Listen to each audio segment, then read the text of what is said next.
বিতর্কিত পুলিশ কর্মকর্তা হারুন ও বিপ্লব।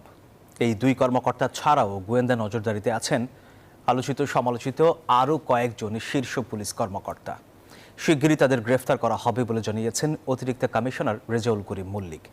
বৈষম্য বিরোধী ছাত্র আন্দোলন দমাতে শুরু থেকেই বিতর্কিত ভূমিকায় ছিলেন পুলিশের এসব শীর্ষ কর্মকর্তা। পুলিশ সদর দফতরের পরিসংখ্যান বলছে, গত ১ আগস্ট থেকে এখন পর্যন্ত বাংলাদেশ পুলিশের ১৮৭ জন সদস্য কর্মস্থলে অনুপস্থিত। এদের মধ্যে ছুটিতে ৯৬ জন, গড়হাজির ৪৯ জন, স্বেচ্ছায় চাকরি থেকে ইস্তফা দিয়েছেন ৩ জন এবং অন্যান্য কারণে ৩৯ জন পুলিশ সদস্য কর্মস্থলে অনুপস্থিত রয়েছেন। তাদের বিরুদ্ধে ব্যবস্থা নেওয়া হচ্ছে বলে জানিয়েছে পুলিশ সদর দফতর। এখন পর্যন্ত তৎকালীন আইজিপি চৌধুরী আব্দুল্লাল মামুন, সাবেক আইজিপি শহীদুল হক ও সাবেক ডিএমপি কমিশনার আসাদুজ্জামান মিয়া সহ কয়েকজনকে গ্রেফতার করা হয়েছে।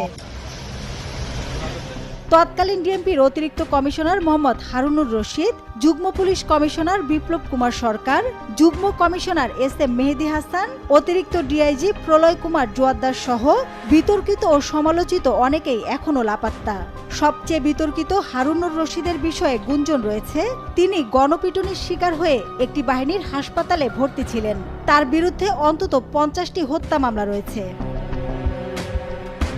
অতিরিক্ত আইজিপি মনিরুল ইসলাম, মোহাম্মদ আলী মিয়া ও কৃষ্ণপদ রায়, ডিআইজি আসাদুজ্জামান, মোজাম্মেল হক, হাবিবুর রহমান সহ এখন পর্যন্ত ১৭ শীর্ষ কর্মকর্তাকে বাধ্যতামূলক অবসরে পাঠানো হয়েছে। তৎকালীন ডিএমপি কমিশনার হাবিবুর রহমানের নির্দেশে ডিএমপির ৮ বিভাগে দায়িত্বরত পুলিশ সদস্যরা নির্বিচারে গুলি চালায়।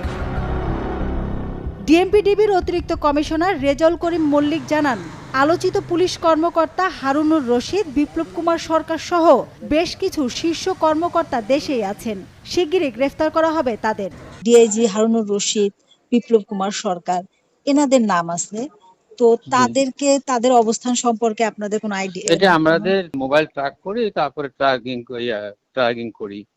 তো ট্র্যাক করা অবস্থায় আমরা চেষ্টা করতেছি, আমরা আপনাদেরকে অচিরে জানাতে পারবো কিছু একটা। আমরা আইনের আওতায় সবাইকে নিয়ে আসবো যারা এই জুলুম সরকারের দোসর ছিল।